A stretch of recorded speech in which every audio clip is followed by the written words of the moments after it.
Yo, what's going on, guys? Welcome back to the channel. I know I'm so much later than I typically am. Sorry about that. Make sure you hit that subscribe button, hit that like, hit the thumbs up button too. We're gonna jump into this fight card. It's just gonna be the whole fight card in this video. Again, it's coming out super late. Sorry about that. Let's jump right into it.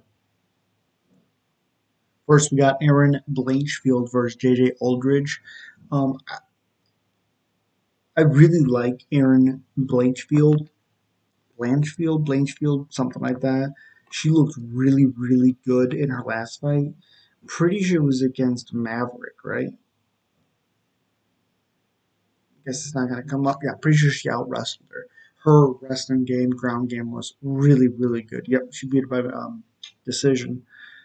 Now, something we have seen, some thing that we have seen from JJ Aldridge is she seemed a lot more confident, no matter where the fight goes. Especially at the feet, she seemed a lot more confident.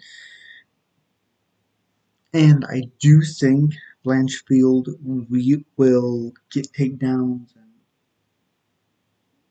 do all those things. I do think she will get those takedowns, but I'm curious to see what adjustments Aldridge makes because of those takedowns and the control and all those things. But either way, I have Blanchfield winning the decision, just kind of out wrestling her, kind of beating her up. But don't be surprised if JJ makes this one very close. Then we move on to Andreas Micheladius, whatever it was, to Alex Pereira. Um, Flying knee KO'd him. He's fighting Renat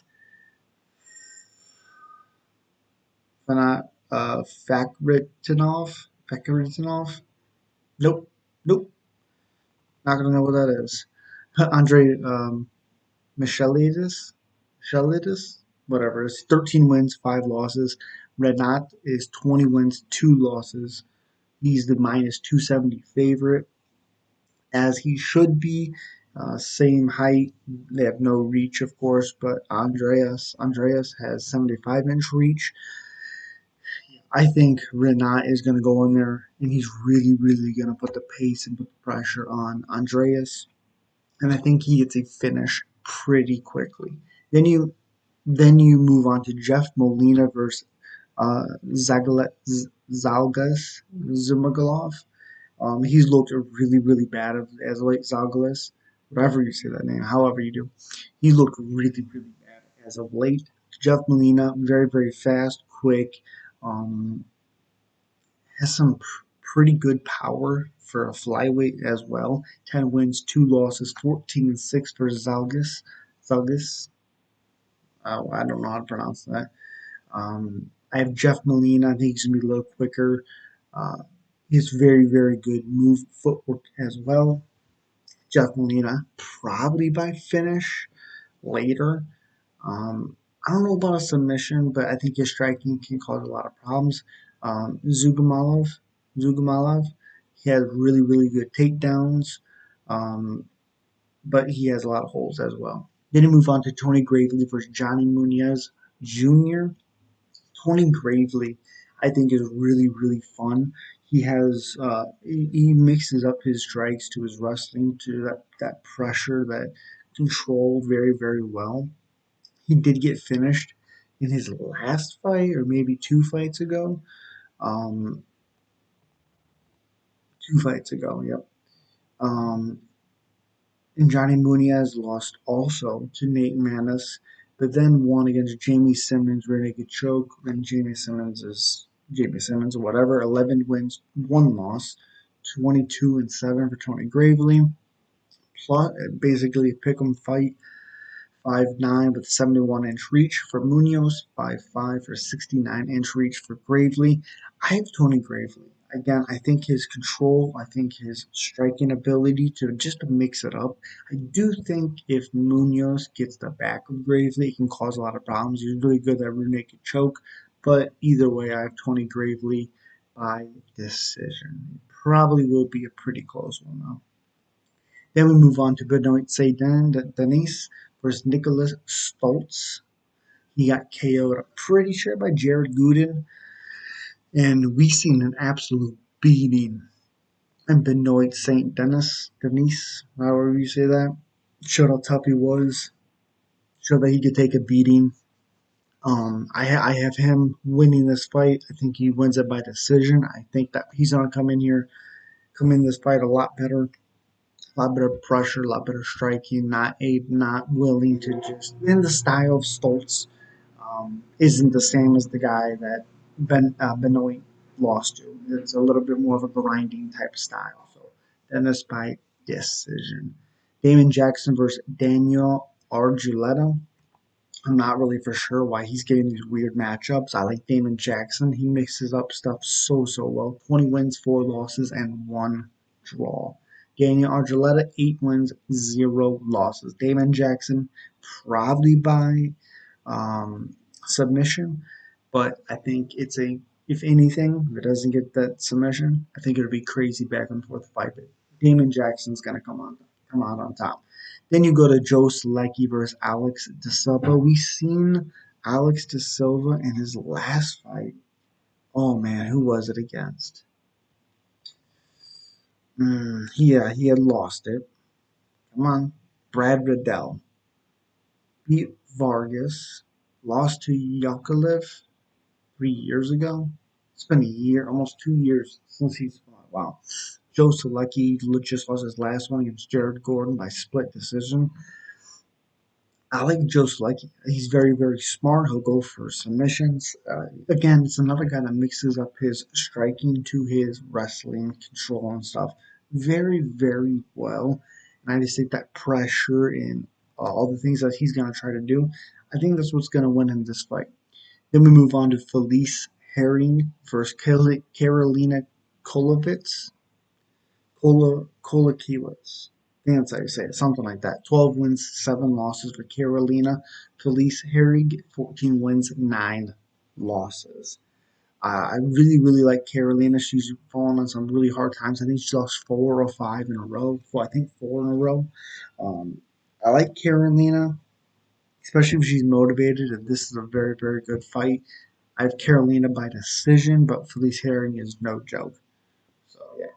Then we go to Alonzo Menafield versus Askar Mazarov, and this is weird. I mean, this guy Askar started off with a record of 25 wins, 7 losses, and then it went from 21 wins to 11 losses. Now he's 19 wins, 12 losses. Very shady, very weird, very weird. Alonzo Menafield, 11 wins, 3 losses. It's weird because Alonzo Menafield he showed improvement in really just kind of pacing himself, but when it becomes that firefight, he freezes up a lot. I have I almost said Askarov. I have Askar Mazarov. Maybe that's how I said Mazarov. I have him by TKO finish. Yeah, I think he makes it a firefight, and Alonzo Menafield gets finished. Ode Osborne versus Zerek Addisov. 4 wins, 3 losses. Ode Osborne's 10 wins, 4 losses. Zerek keeps saying he's going to get this crazy finish. Again, I think the pace and um, just the output from Ode Osborne is going to cause him a lot of problems, and I just don't think that he gets that crazy finish. I have Ode Osborne by decision. Then we go to Polina Botello versus Karina Silva. Botello, 8 wins, 4 losses. Karine Silva, Karine, 14 wins, 4 losses. Silva is, if you guys have watched anything on her, it's been crazy. I've heard probably by finish. That first round is going to be a little tricky because that's where Botillo comes out quickly. But either way, I have Silva by finish. Okay, and then we go to Mike Trezano versus Lucas Almeida. 13 wins, 1 loss for Almeida. 9 wins, 2 losses for Mike Trezano. Mike Trezano was outclassed kind of in his last fight.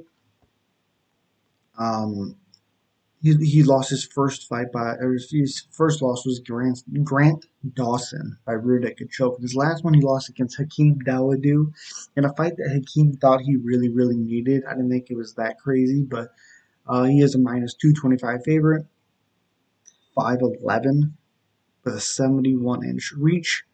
Lucas Almeida making his debut, 13 wins, one loss, like I said, lost to Daniel Zahuber by decision 7 months ago on the Contender Series. Um, Again, this is another one I really, really like Mike Trezano's fighting style. They're identical in height, reach, weight, almost age too, a year apart. Plus 185 for Almeida. I like Mike Trezano by decision. I think his style really, really plays good in that fight. Then we go to Danny Gay versus Mabzar Evilov.